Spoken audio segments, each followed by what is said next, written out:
तो आपके पास जो ये पॉइंट थे कि अक प्रत्याहार में 5 वर्ण आते हैं, अयुण और ऋलऋक के, अयुण के 3 वर्ण और ऋलऋक के 2 वर्ण, तो 3 2 5। लेकिन यहां पर संधि के दृष्टिकोण से लिया गया है 4 वर्ण केवल, और हमने आपको इन चारों वर्णों पर आपको ये उदाहरण रखा है आपके सामने।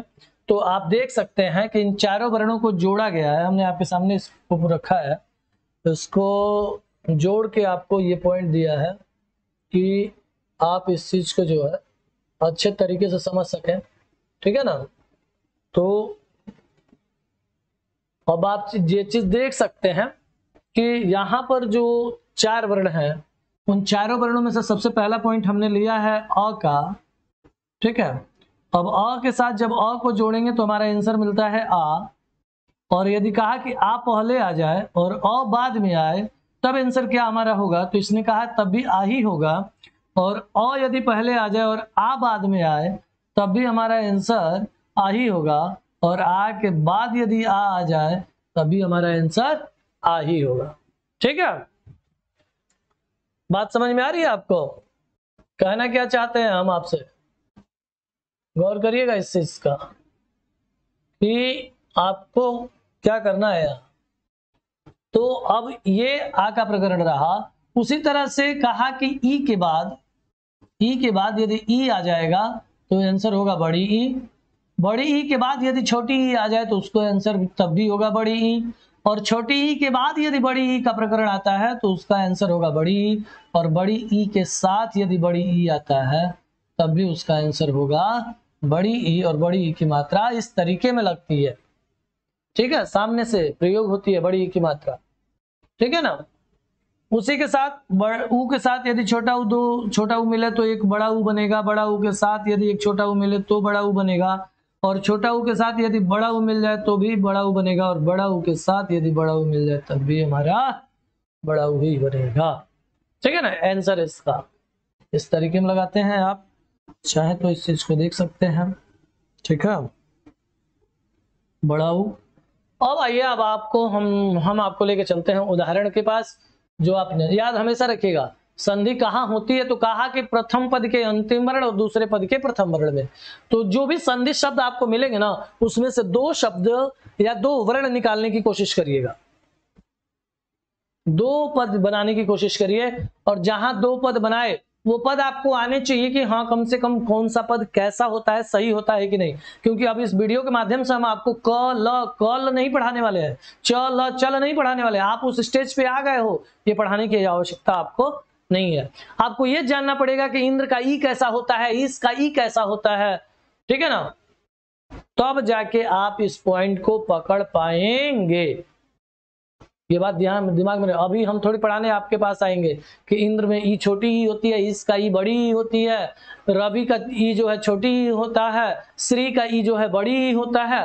तो ये अब आपके लेयर पे पढ़ाने की मतलब व्यवस्था नहीं है। पूछे क्यों नहीं, आप बड़े हो गए हैं, ये चीज पढ़ाएंगे आपको 10 मिनट जहां पढ़ाए ये चीजें आप बोर हो जाएंगे, ये तो आता ही है, ठीक है ना। तो इसलिए आपको इन चीजों का ध्यान रखना होगा। शब्दावली आपको पकड़नी होगी, किस शब्दावली में कौन सी मात्राएं कैसी लगती हैं। वधु का ऊ कौन सा होता है, तो उत्सव का ऊ कौन सा होता है, ठीक है। मही का ई कौन सा होता है, इंद्र का ई कौन सा होता है, ठीक है ना।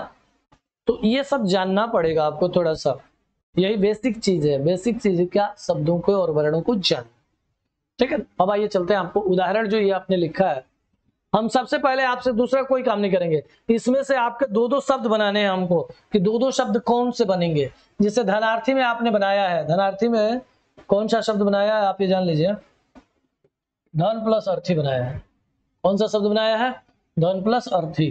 दैत्याकार में 2 शब्द बनाइए, दैत्य धन आकार,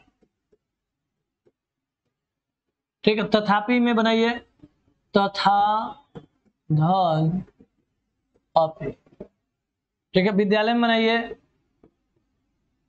विद्याधन आलय।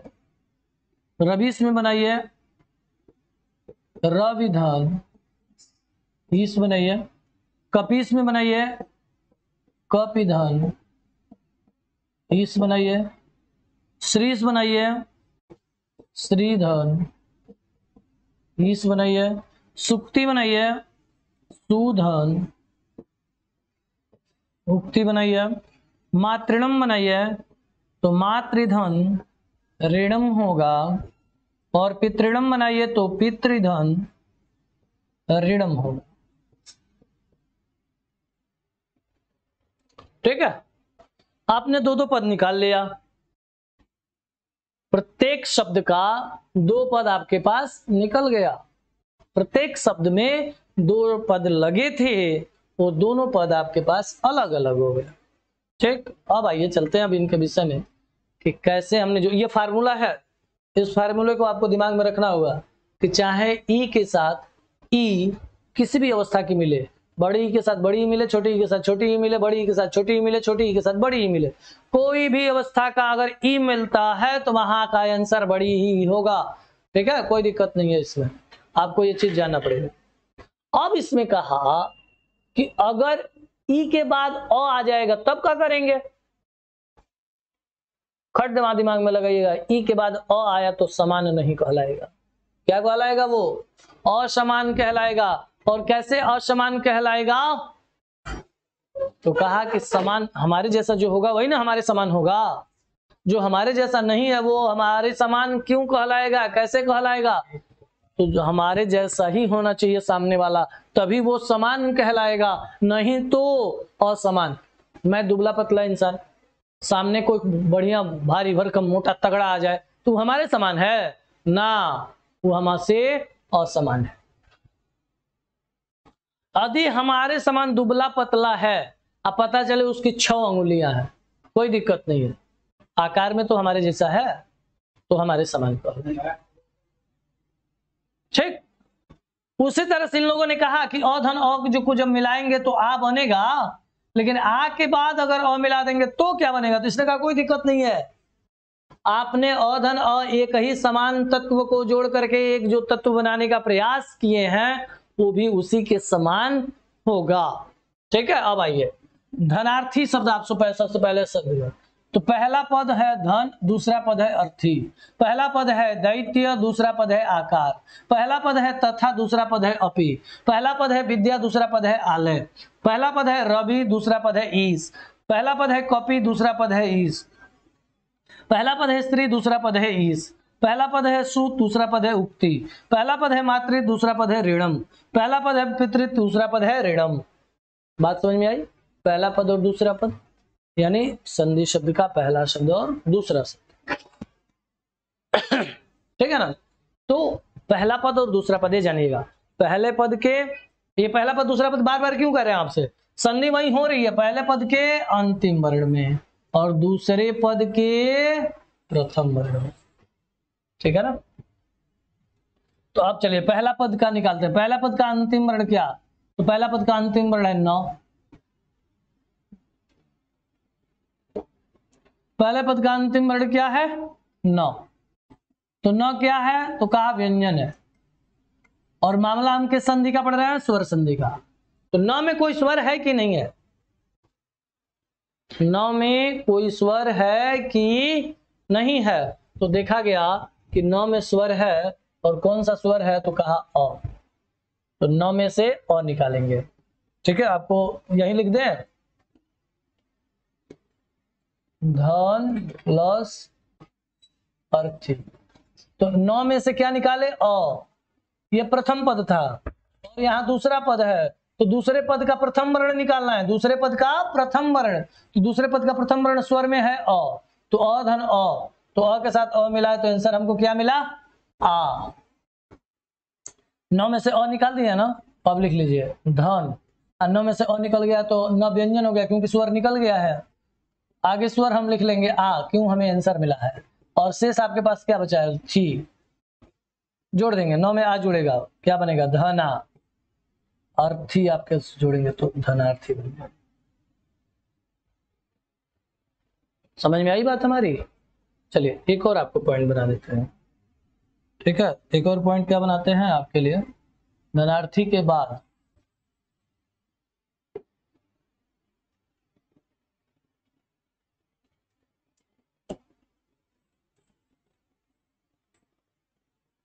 ठीक है, तो आप देखिएगा। अब आपको बता देते हैं अ धन अ के साथ तथापि दैत्याकार बना लेंगे, दैत्य धन आकार। तो दैत्य के य का और आकार का आ, प्रथम पद का अंतिम वर्ग, दूसरे पद का प्रथम वर्ग। तो कहा कि अ के बाद यदि आ आएगा तब भी हमारा आंसर क्या हो जाएगा, आ हो जाएगा, तभी हमारा आंसर आ। ठीक, तो आंसर आ हो गया। अब दैत्य स्पष्ट लिख लीजिए, तो लेकिन य में अ है नहीं तो हलंत बना लीजिए। आंसर आपको मिला है क्या, आ, और दूसरा पद का शेष क्या है, कार। आ तो इसमें मिला दिए हैं, दोनों मिला के यहाँ बन गए हैं। तो दैत्य में यह हलंत है, आ को जुड़ जाएंगे, क्योंकि जब व्यंजन के साथ स्वर को जोड़ना होता है तो व्यंजन में स्वर मिल जाते हैं। तो अब बन गया आपके पास दैत्या, आकार जोड़ना है, प्लस हटा दीजिए यहां से, दैत्याकार बन गया। बात समझ में आई। तथापि और विद्यालय बना लेंगे। ठीक, रवि इसमें आइए आपको बता देते हैं, रवि धन ईस। तो रवि का ई छोटी ई है, इसका ई बड़ी ई। तो कहा कि आप छोटी ई के साथ जब बड़ी ई जोड़ेंगे तो आपको क्या आंसर मिलने वाला है, वो बड़ी ई मिलेगा। क्या मिलेगा, बड़ी ई। तो बड़ी ई की मात्रा ऐसे लगती है, और कब लगती है, जब किसी व्यंजन के साथ वो समावेशित होते हैं तब लगती है। तो अब देखिएगा, अब आपके पास बच गया रव, बड़ी ई और श। तो व में वह हलंत है, ई के साथ जुड़ेगा, बन जाएगा रवि। स आपके पास है, ये है रवीस बन जाएगा। उसी तरह से कॉपी के ई की छोटी निकालेंगे, इसका बड़ी निकालेंगे। श्रीस में, श्री में बड़ी ई लगा है तो बड़ी ई के साथ बड़ी ई जोड़ेंगे, तो हमारा आंसर तब भी बड़ी ई ही होगा। अब आइए एक आपको समझाते हैं, सुक्ति।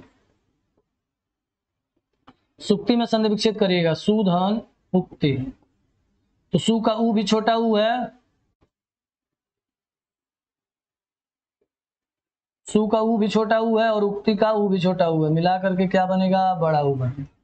मात्रा ऐसे लगेगी इसकी। ठीक, और सु में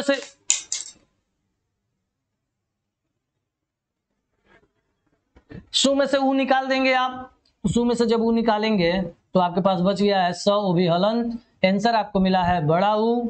ठीक, और उक्ति आपके पास शेष है उक्ति की, तो स में उ जोड़ देंगे, बड़ा उ व्यंजन के साथ लगेगा, मात्रा लग जाएगी, उक्ति आप जोड़ देंगे तो बन जाएगी सुक्ति। ठीक, चलिए आपको पितृणम मातृणम का वो समझा देते हैं, कैसे ये बनाएंगे आप। पितृणम या मातृणम का एक पॉइंट बताते हैं, मातृणम बता देते हैं आपके पास। मातृधन ऋणम शब्द है, ठीक है। अब मातृणम में से, मातृ शब्द में से री निकालेंगे आप, और ऋणम का री निकालेंगे, तो दोनों बड़ी री बनेगी। तो बड़ी री बनाने के लिए एक मात्रा और जोड़ देंगे उसमें। तो अब आपके पास बच गया मात धन री धन णम। तो ये री स्वर है, तो मात्रा तो में जब लगेगा तो मात्रात्मक रूप में लगेगा, तो मात्री, ये दो री बन गया, और णम आपके पास है, मातृणम बन जाएगा। उसी तरह से आप चाहें तो पितृणम बना सकते हैं। ठीक, तो ये सारी चीजें आपके लिए रही। ठीक, और बाकी जो हम छोड़े ना वो आपके लिए छोड़े हैं, कि इनका अन्य जो बनाइएगा वो आप बनाइएगा। ना समझ में आएगा डिस्क्रिप्शन में जाइएगा और उसका हमें मैसेज डालिएगा, हम आपको पुनः उसको समझाने का प्रयास करेंगे। ठीक है, और भी शब्द आपको हम दे देते हैं, हिमांकी, हिमाद्री, पुस्तकालय,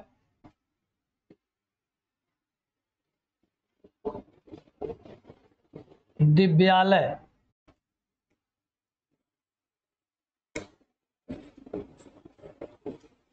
दिव्यालय। ठीक है, ये सब जो है आपके लिए शब्द हैं, जो आप इसको संधि विच्छेद करेंगे। ठीक है, और इसको बताएंगे। इसी के साथ हम आपको अन्य संधियों के साथ मिलेंगे अगले वीडियोज में। फिर मिलते हैं आपको अगले वीडियो के साथ। नमो नमः आदित्य।